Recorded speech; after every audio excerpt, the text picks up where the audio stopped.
Bismillahirrahmanirrahim. Assalamualaikum warahmatullahi wabarakatuh. Bertemu lagi dengan saya, Neneng Aminah, mahasiswi program doktoral Pendidikan Matematika Universitas Negeri Semarang. Pembahasan kali ini kita akan mereview sebuah jurnal dari Amerika. Langsung saja kita simak pembahasannya. Yang terhormat Profesor Dr. Kartono MSI dan yang terhormat Bapak Dr. Mulyono MSI, kali ini saya akan memaparkan review artikel jurnal 2, yaitu untuk pemenuhan kebutuhan disertasi saya. Berikut paparan dari disertasi saya. Disertasi yang akan saya ambil nanti yaitu dengan judul Pengembangan Profesionalisme Calon Guru Matematika berdasarkan Teknologi Pedagogi Content Knowledge.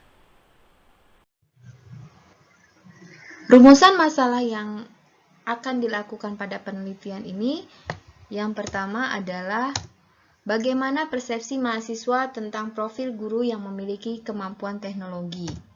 Yang kedua, bagaimana kemampuan TPACK mahasiswa sebelum mengikuti workshop. Dan yang ketiga adalah bagaimana validasi bahan ajar dengan kerangka TPACK untuk calon guru matematika. Dan yang terakhir adalah bagaimana efektivitas calon guru saat menggunakan perangkat dengan kerangka TPACK. Dalam penelitian ini, saya memiliki kebaruan dalam disertasi saya. Yang pertama akan menghasilkan alat ukur TPACK, dan yang kedua menghasilkan bahan ajar yang dibuat dengan menggunakan kerangka kerja TPACK yang nantinya akan bisa digunakan di kampus kami. Dari ide penelitian yang telah saya buat tadi, saya memerlukan sebuah artikel yang nantinya akan saya perlukan untuk menyusun disertasi. Untuk itu, saya mengambil sebuah artikel dengan judul Developing and Validating a Reliable TPACK Instrument for Secondary Mathematics Pre-Service Teacher. Jurnal ini dipublikasi pada jurnal internasional dengan ranking Q1, yaitu Journal of Research on Technology in Education yang terbit pada tahun 2013. Penulisnya yaitu Jeremy Welkonsky, Jim Gleason. Yang kedua adalah Dana G. Koch. Yang ketiga adalah Stephen Bismarck.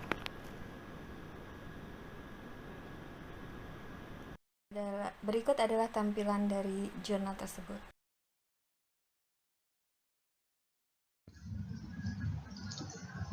Pada latar belakang masalah di dalam jurnal ini, saya mendapatkan bahwa mengimplementasikan teknologi yang efektif di dalam kelas itu menurut literaturnya disebabkan dari berbagai pihak. Yang pertama adalah penolakan terhadap perubahan. Yang kedua, kurangnya kepercayaan diri. Yang ketiga, kurangnya akses. Kemudian kegunaan. Kemudian ketakutan. Dan yang terakhir adalah inhibitor. Latar belakang masalah ini sebagai bahan acuan saya menulis disertasi pada bab latar belakang, yaitu bab 1.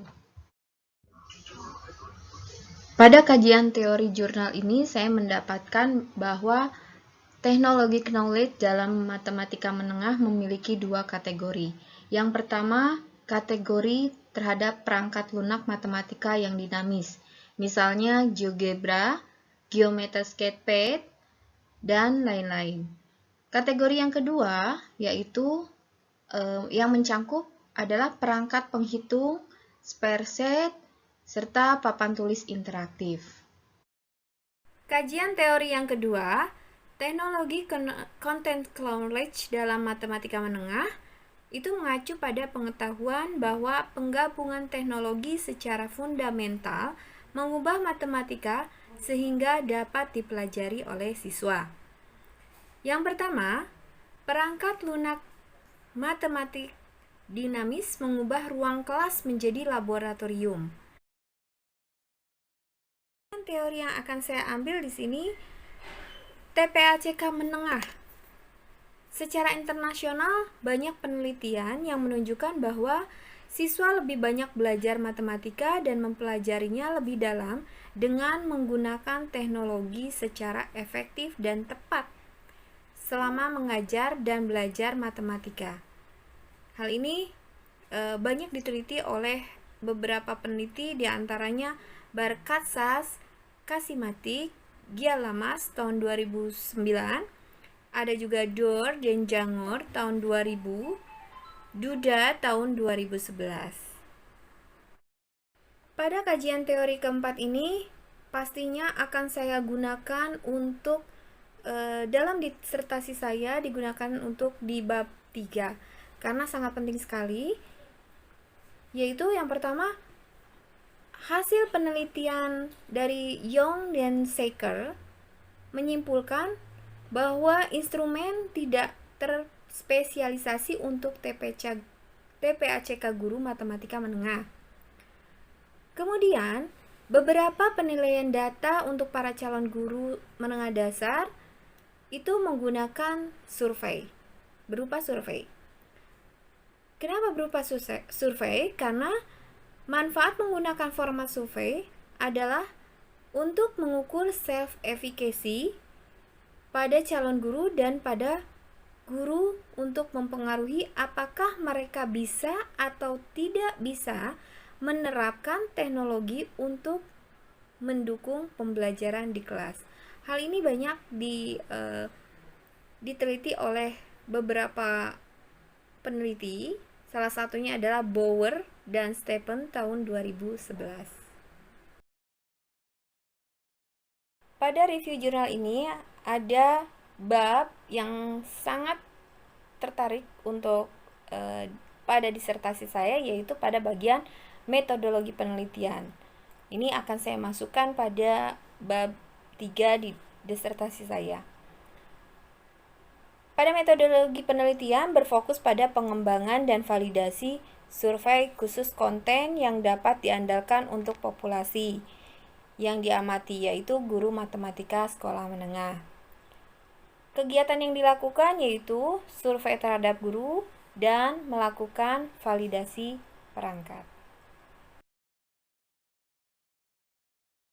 Pada bagian hasil penelitian, ini sangat tertarik dan saya sangat menyukai ini sebagai yang pastinya sebagai bahan rujukan saya di bab 3 saya harus mengerjakan apa di disertasi nanti. Karena di sini banyak sekali menggali cara bagaimana mengembangkan perangkat. Hasil yang pertama yaitu analisis faktor eksplorasi. Berdasarkan konstruk teori bahwa TPACK mencakup TK, CK, PK, PCK, TCK, dan TPK, analisis awal mengeksplorasi kemungkinan 7 faktor. Namun, pada EVA menunjukkan faktor yang berbeda hanya untuk TK. Itu faktornya 2 dan CK 5 dan PK 3. Barang-barang ditulis untuk mengukur PCK, TCK, dan TPK dimuat sebagai faktor tanpa jelas pola. Dari 3 item memuat pada 1 faktor. Karena itu memutuskan untuk menghapus.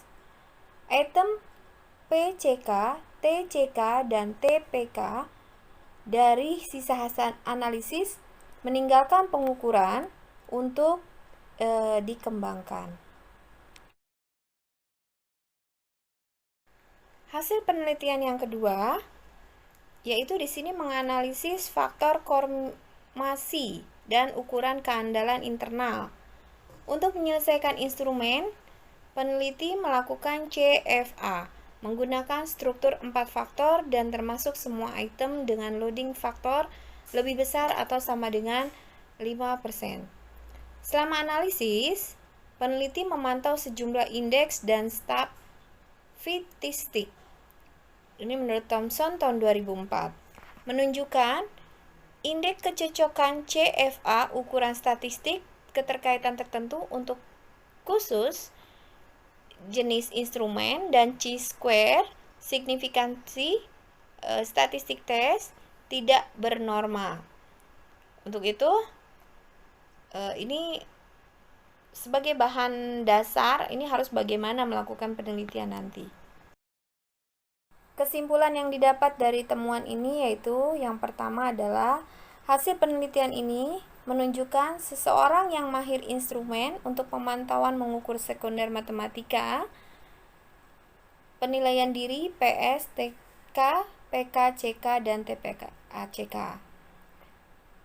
Pertama, survei instrumen dirancang khusus untuk matematika, berbeda dengan penelitian sebelumnya.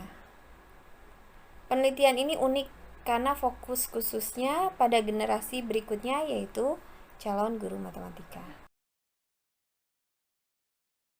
Pada kesimpulan temuan kedua ini, mengungkapkan bahwa item PCK, TPK tidak menghasilkan faktor terukur untuk setiap domain pengetahuan.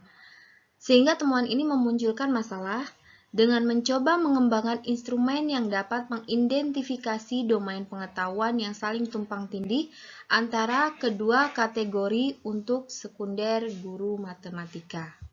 Akhirnya menyarankan kepada para peneliti berkelanjutan, yaitu instrumen bisa digunakan secara longitudinal lebih dari 2 tahun. Ini akan memberi wawasan kapan dan aspek apa saja untuk persiapan peningkatan pengetahuan TPACK.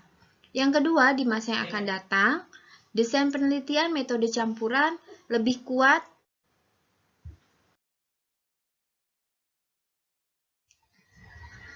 Demikianlah paparan review jurnal dari saya yang nantinya akan saya masukkan atau sebagai bahan pertimbangan saya untuk menyusun disertasi saya.